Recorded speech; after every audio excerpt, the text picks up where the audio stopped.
She survived her boyfriend. The man who saved her was far more dangerous. But Jordan Fox didn't know that yet. Not when Blake Ellison shoved her toward the edge. Not when the stranger stepped out of the fog. And not when those 3 words left Blake's mouth like a death sentence. "I'll finish you tonight." The words sliced through Jordan Fox like the wind cutting across the bridge. Blake's hands drove into her shoulders. Her back crashed against the metal railing and her boots skidded on rain-slicked asphalt. Behind her, there was only fog and the sound of the river rushing somewhere far below. "Blake, please!" she gasped. "You're scaring me." "Good," he snarled. Vodka and rage came off him in waves. "You think you can walk away from me?" Headlights blazed past on the opposite side, indifferent and distant. A harsh street lamp painted Blake's face in sickly yellow. His pupils were blown wide, jaw locked tight. Jordan shoved at his chest. Her fingers were numb from cold and terror. "I told you it's over," she said, voice breaking. "We can talk tomorrow. Just let me go." He slammed her harder into the rail. Her body tipped backward. Her left foot found only air, and the roar of the river surged up at her. "Blake!" she screamed. He yanked her forward by instinct, then pinned her again. His face was close enough that she could see the veins in his eyes. "You're not leaving," he spat. "You're mine. You think I don't know about your new apartment? Your little escape plan? You leave this city, you leave with me, or you don't leave breathing. Say you understand." She shook her head, tears burning tracks down her face. "No." His palm cracked across her jaw. Her skull smashed into the rail. White light exploded behind her eyes. "Say it," he growled. Her vision swam. Metal bit into her spine. "Someone will see us," she whispered. "Stop. We can figure this out." "Nobody's watching," he snapped. "They drive by. They look away. You think anyone gives a damn about you?" He shook her so violently her teeth clacked together. Her nails clawed at his wrists. Useless. But someone was watching. And what happened in the next 30 seconds would change Jordan's life forever. Behind him, a car door closed. Footsteps struck the pavement. Slow, deliberate. Jordan heard them. Blake didn't. "Help!" she screamed, throat tearing open. "Please, someone help me!" Blake's hand flew again, her head whipped sideways. Copper flooded her mouth. "I said shut your—" A hand locked around Blake's throat from behind and ripped him away from her. His grip tore free from her coat. Jordan stumbled forward, grabbing the rail to keep from collapsing. Blake choked, fingers clawing at the arm, crushing his windpipe. "What the—" The man behind him was taller, broader, dark overcoat, immovable weight. He dragged Blake away from the edge and slammed him into a concrete pillar. "You enjoy putting your hands on women at railings?" the stranger asked, voice dangerously low. "Get off me!" Blake coughed. "You don't know what she— This is between us." "You're right," the man said, eerily calm. "I don't care what she did." His fist drove into Blake's ribs. Blake folded with a wet, choking sound. Jordan flinched. "Stop," she cried. "Please, just stop." The stranger glanced over. His eyes met hers for a heartbeat. They were storm gray, too sharp for this moment. They flicked to her split lip, the railing behind her. "You should step away from the edge," he said. "You're bleeding."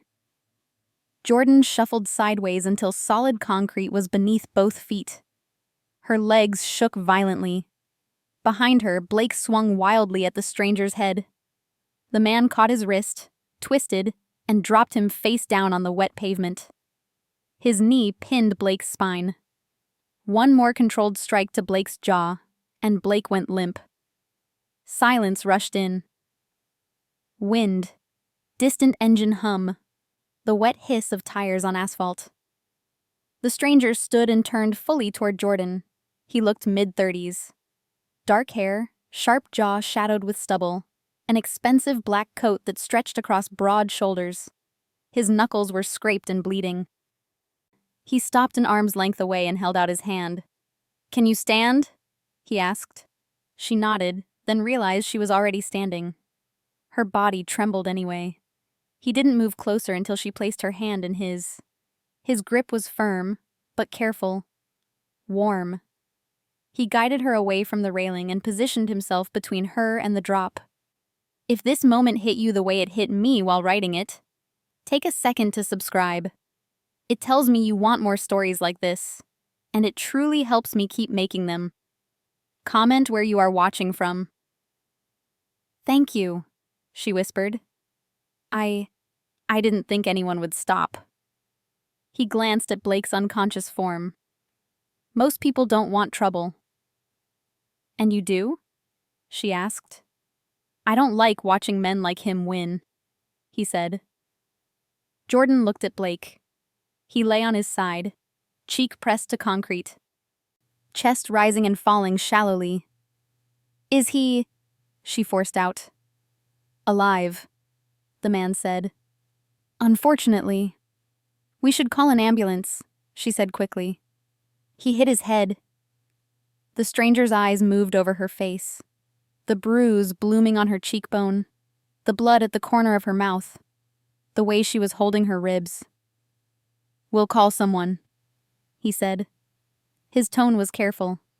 "But first, you need to tell me, is there anywhere safe you can go tonight? Family? Friends?" Jordan opened her mouth, closed it. The truth was a weight in her chest. "No," she whispered. What the stranger said next would seal Jordan's fate and pull her into a world she never knew existed. The stranger studied her for a long moment. Then he pulled out his phone. He didn't dial 911. He dialed a single contact and brought the phone to his ear. "Dane," he said quietly. "I'm on the North Bridge. I need a car and a cleanup. Now." He paused. "And get a room ready at the estate. We have a guest."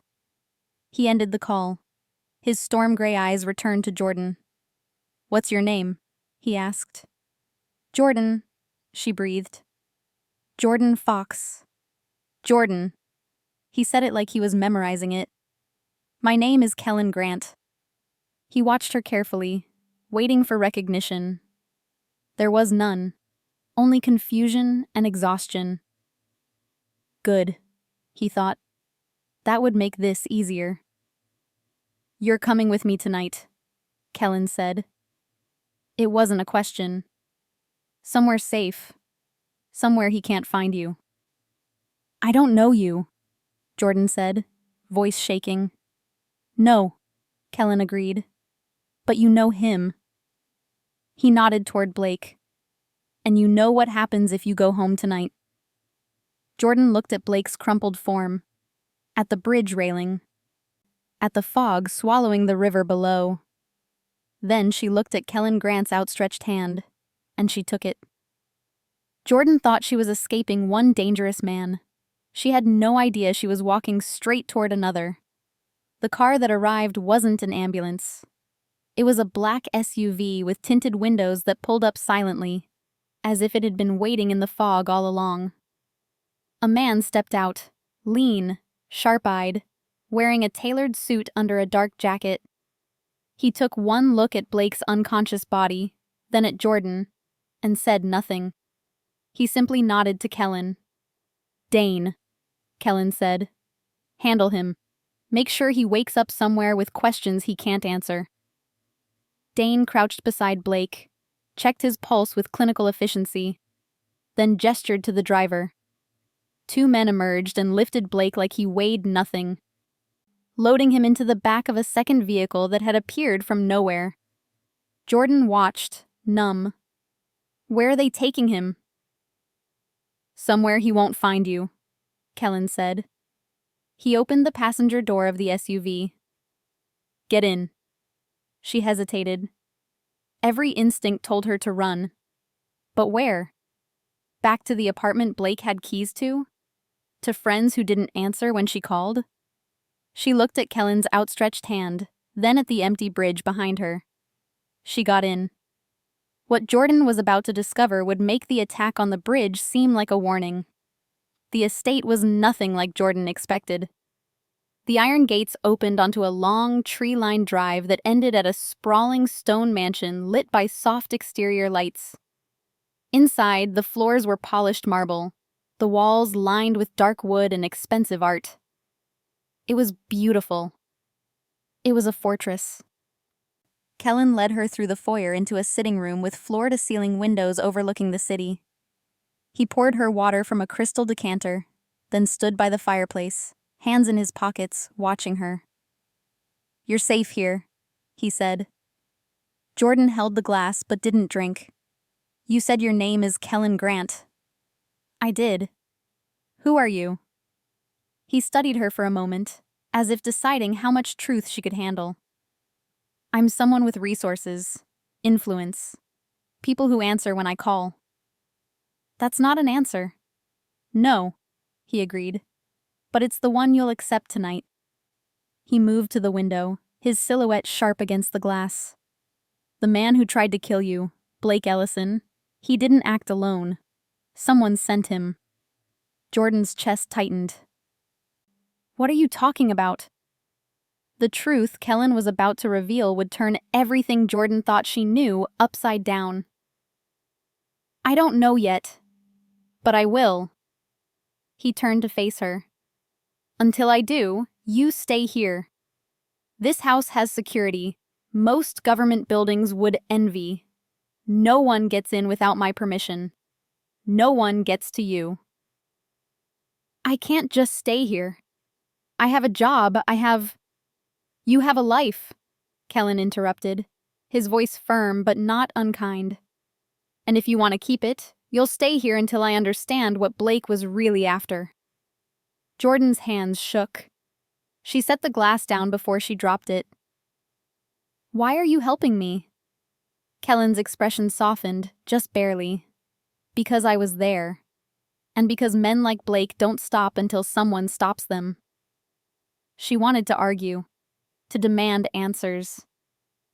But exhaustion crashed over her like a wave, and she realized she had nowhere else to go. "Okay," she whispered. Kellen nodded. "Dane will show you to a room. Lock the door if it makes you feel safer. But you don't need to. Not here." Dane appeared in the doorway as if summoned, his face unreadable. He gestured for Jordan to follow, and she did, glancing back once at Kellen. He stood by the window, already on his phone, his voice low and commanding. She didn't know who Kellen Grant really was, but she would. While Jordan slept, Kellen was already uncovering a conspiracy that connected her to something far darker than she could imagine. The room Dane led her to was larger than her entire apartment. A four-poster bed dominated the space, dressed in soft linens. An ensuite bathroom gleamed with marble and brass fixtures. Dane pointed out the locks on the door, the phone on the nightstand that connected directly to Kellen's office, and the emergency exit hidden behind a bookshelf. "You need anything, you call," Dane said. His voice was flat, professional. "Someone will answer." "Who are you?" Jordan asked. "Someone who makes sure people stay safe." He moved toward the door. "Get some sleep. You'll need it." He left and the lock clicked softly behind him. Jordan sat on the edge of the bed, her body finally registering the pain, her ribs, her jaw, the burn in her throat from screaming. She touched her face gingerly, felt the swelling, and fought back tears. Downstairs, Kellen stood in his office, the phone pressed to his ear. "I want to know everything about Blake Ellison," he said. "Where he works, who he drinks with, who pays his debts. I want his life dissected by morning." "You think this was a setup?" Dane asked from the doorway. "I don't believe in coincidences," Kellen said. A man tries to kill a woman on a bridge I just happened to be driving past? No. Someone wanted her dead and they wanted it public enough to send a message. Message to who? Kellen's jaw tightened. That's what we're going to find out. What Kellen discovered about Blake would lead him to a name from his past. A name that changed everything. Blake Ellison woke to the smell of rust and mildew. His head throbbed, his vision blurred. He tried to move and realized his wrists were zip-tied to a metal chair. Panic shot through him. Where am I? Somewhere quiet, a voice said. Blake's eyes adjusted. 2 men stood in front of him. One he didn't recognize. Tall, cold-eyed, arms crossed. The other made his blood run cold. Kellen Grant. You know who I am, Kellen said. It wasn't a question. Blake's mouth went dry. Everyone in the city knew Kellen Grant. The man who controlled half the port, who made people disappear, who owned judges and police captains. Blake had heard the stories. He'd never believed he'd be in one. I didn't. You tried to kill Jordan Fox tonight, Kellen said, his voice eerily calm. I want to know why. She was leaving me. I lost my temper, I swear. Kellen's fist slammed into Blake's face. Blood sprayed. Blake's head snapped back, and the chair rocked. Try again, Kellen said. Blake sobbed, spitting blood. I'm telling the truth. Dane stepped forward, holding a phone. He showed Blake the screen. Bank transactions, deposits Blake didn't recognize. You received $5,000 3 days ago, from an offshore account. Who paid you? Blake's stomach dropped. I don't. You're a bartender, Dane said. You live in a studio apartment with a broken heater. Where did $5,000 come from? I didn't. What Blake confessed in that moment would connect Jordan to a ghost from her father's past, and a man who wanted them both dead. Kellen leaned in close, his voice ablade. You have 3 seconds to tell me who paid you to kill her, or I'm going to assume you're protecting them. And if you're protecting them, Blake, you're not just a pawn. You're complicit. I don't know his name, Blake screamed. I swear to God, I don't know. He called me, said he knew I was having trouble with Jordan, said he could help me keep her if I scared her enough. He said she had something valuable, something her father left her, and if I made her think twice about leaving, he'd pay me. That's all I know. Kellen straightened. His expression didn't change, but something dangerous flickered in his eyes. Describe him. I never saw him, just a voice, deep, older.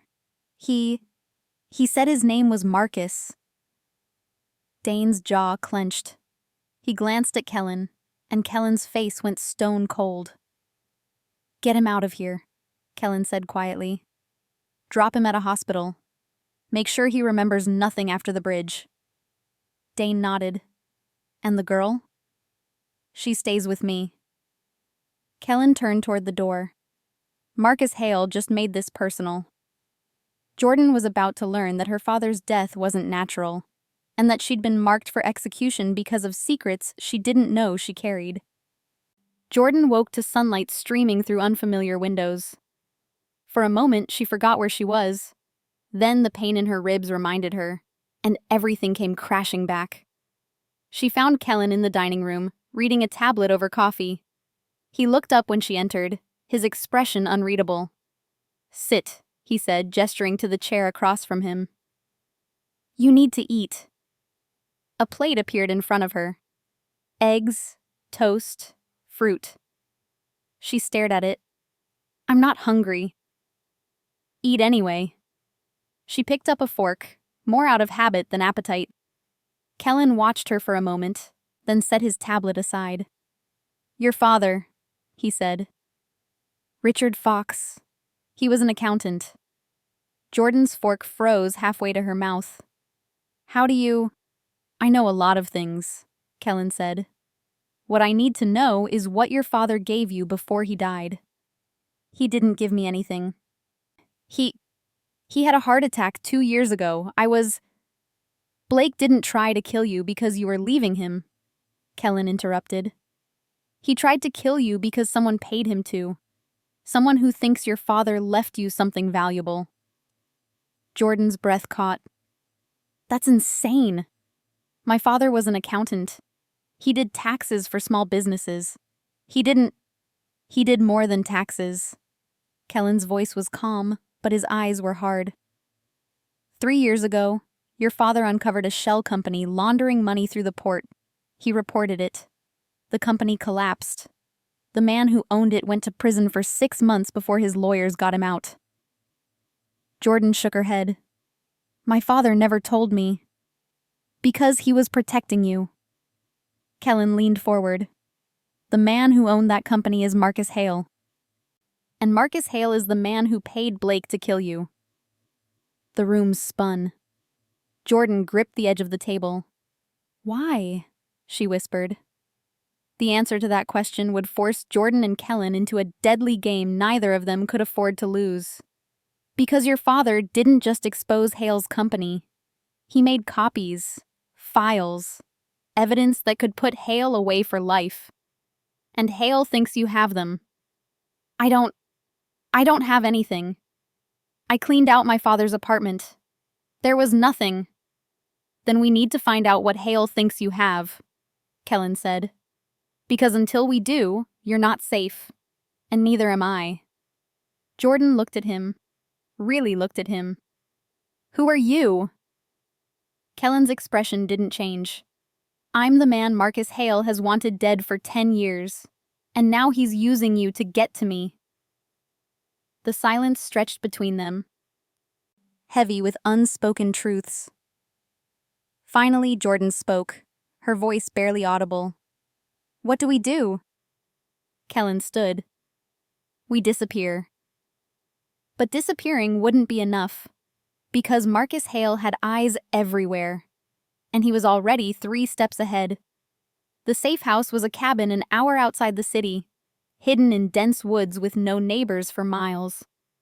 It was smaller than the estate, 2 bedrooms, a kitchen, a fireplace, but it had something the estate didn't: complete invisibility. Kellen carried Jordan's bag inside while Dane swept the perimeter. Jordan stood in the doorway, staring at the trees pressing in from all sides. You'll be safe here, Kellen said. You said that about the estate. The estate is secure. This place doesn't exist.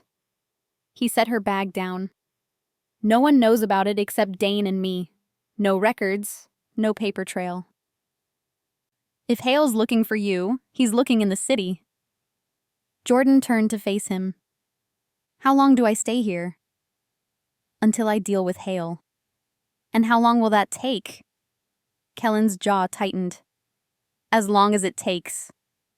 She wanted to scream, to demand he take her back to her life, her apartment, her job. But that life was gone the moment Blake's hands wrapped around her throat. She knew that now. Will you stay? She asked. Kellen hesitated. For tonight. Dane will rotate shifts with me after that. You won't be alone. I didn't ask if I'd be alone. I asked if you'd stay. Something shifted in Kellen's expression. A crack in the armor. I'll stay. What neither of them knew was that their hiding place had already been compromised, and time was running out faster than they realized. That night, they sat by the fireplace. The silence between them less hostile than before. Jordan watched the flames, her mind racing. Why are you doing this? She asked. I told you. No. Really. Why? Kellen was quiet for a long time. When he spoke, his voice was softer than she'd ever heard it. Because I know what it's like to be used as a pawn in someone else's war. And because you didn't ask for any of this. Jordan looked at him. In the firelight, He looked less like a mobster and more like a man carrying too much weight. What happens if you can't stop Hale? I will. But if you can't, then I'll die making sure he doesn't get to you. Kellen's eyes met hers, and there was no bravado in them. Just cold certainty. That's the deal, Jordan. You're under my protection now, and I don't break my word. She believed him. God help her. She believed him. 3 days later, that promise would be tested in the worst way possible. The breach came 3 days later. Jordan was in the kitchen when she heard it. A soft beep from the security panel. Then nothing. Too much nothing. Kellen? She called. No answer. Her pulse spiked. She moved toward the back door, her hand on the knob, when she heard boots on the porch. Heavy. Multiple sets. She ran. The back exit led into the woods. Jordan crashed through branches, her breath tearing in her throat. Behind her, she heard shouts, the crack of a radio. Target is running. Cut her off at the ridge. She didn't make it to the ridge. A hand grabbed her arm and yanked her sideways. She screamed, but a second hand clamped over her mouth. Quiet! A voice hissed. Or I'll make this hurt. She was dragged backward, her heels digging useless trenches in the dirt. A van appeared through the trees, its doors already open. They threw her inside, and the world went black as something covered her head. When Kellen discovered Jordan was gone, he would make a decision that would destroy everything he'd built, and give him one last chance to save her. When Kellen arrived at the safe house 20 minutes later, Dane was on the ground, unconscious but breathing, a dart in his neck. The door hung open. The kitchen chair was overturned. And Jordan was gone. Kellen's phone rang. He answered without looking at the screen. Hello, Kellen. Marcus Hale's voice was smooth, almost friendly. I believe I have something of yours. Kellen's hand tightened on the phone. If you hurt her, I'm not going to hurt her. Not yet. Not if you give me what I want. What do you want?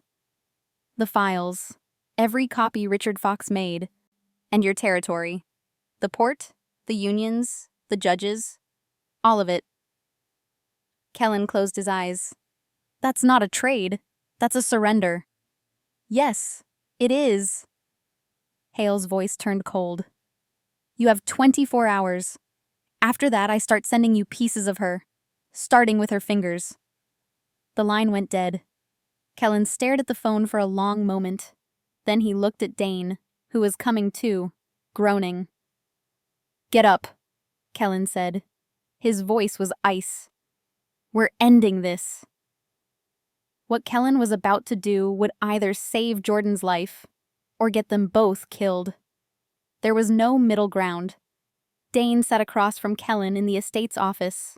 A map of the waterfront spread between them. Kellen's finger traced a route to an abandoned shipping facility on the edge of the port. This is where he'll be, Kellen said. He always uses the same location for trades. He thinks it's his territory. You're not seriously considering giving him the files, Dane said. I'm not. Kellen leaned back. But I'm going to make him think I am. And then? Kellen pulled out his phone and dialed a number he'd never thought he'd call. It rang twice before a voice answered. Detective Morales. This is Kellen Grant, Kellen said. I have information on Marcus Hale's operation. Dates, locations, evidence of trafficking and extortion. Enough to put him away for life. There was a long pause. What's the catch? The catch is you show up tomorrow night at the old Meridian facility on Pier 19 at midnight. You'll catch Hale in the act. And you? I'll be gone by the time you get there. Kellen's voice was calm. I'm giving you Hale. In exchange, Jordan Fox walks away clean. No questions. No charges. You're asking me to let you go. I'm asking you to choose which criminal you want behind bars. Kellen's tone hardened. I'm done, Morales. After tomorrow, I'm out. But Hale, he'll never stop. You know that. Another pause. Then, I'll be there. Kellen hung up. Dane stared at him. You're burning it all down, Dane said. I'm saving her life. Kellen stood. Get the files, the real ones. We're delivering them tomorrow. And then we disappear. But Marcus Hale had one more card to play, and it would force Kellen to make an impossible choice. The Meridian facility stank of brine and rust. Jordan was tied to a chair in the center of the main floor, her wrists raw, her head pounding. Marcus Hale stood by the window, watching the water, his hands clasped behind his back. He was older than she expected, maybe 60, with silver hair and a sharp suit that didn't belong in a place like this. He looked like someone's grandfather. He looked like a monster. Your father was a clever man, Hale said without turning. Too clever. He thought he could expose me and walk away clean. Jordan said nothing. Her mouth was dry, her fear a living thing in her chest. But he didn't walk away, did he? Hale turned, his smile cold. Heart attack. Very tragic. Very convenient. Jordan's breath caught. You killed him. I encouraged his heart condition, Hale said. Stress is a killer, Miss Fox. Your father had a lot of it in his final days. Rage surged through her, hot and blinding. You're a businessman, Hale interrupted. And tonight, I'm closing a very long account. When Kellen walked through that door, he would trigger a chain of events that no one could control. A final confrontation where only one side would walk out alive. The door at the far end of the facility opened. Kellen stepped through, alone, carrying a briefcase. Let her go, Kellen said. Hale smiled. Show me the files first. Kellen set the briefcase on a rusted table and opened it. Inside, neatly organized, were stacks of documents, flash drives, photographs. Hale's empire in paper form. Satisfied? Kellen asked. Hale gestured to one of his men, who stepped forward to inspect the case. He nodded. And your territory? Hale asked. Yours. Effective immediately. I'll have my lawyers transfer everything by end of week. Hale studied him. You're giving up. I'm choosing her. Kellen's eyes flicked to Jordan. Let her go, and you'll never see me again. Hale laughed. You think I'm stupid enough to believe that? I think you're smart enough to take the win. Hale considered this. Then he nodded to his man. Untie her. The guard moved toward Jordan. His hand reached for the rope at her wrists, and Kellen's voice cut through the air like a gunshot. Don't touch her. What happened in the next 60 seconds would change everything, and reveal who'd been playing whom all along. The guard froze. Kellen's expression had changed. No longer calm, no longer negotiating. He looked like a wolf finally off its leash. Step away from her, Kellen said softly. Now. The guard looked at Hale. Hale nodded, amused. The guard stepped back. Bring her to me, Kellen said. Hale shook his head. That's not how this works. Kellen moved.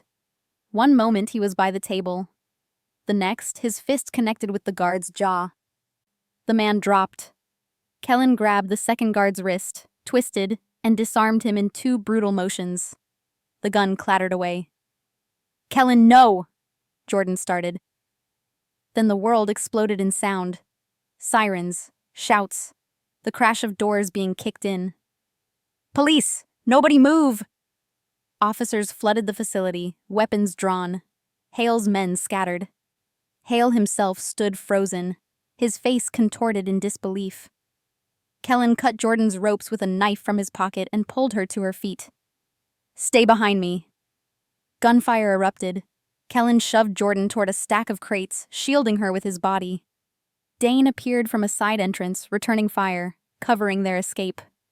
But the night wasn't over yet.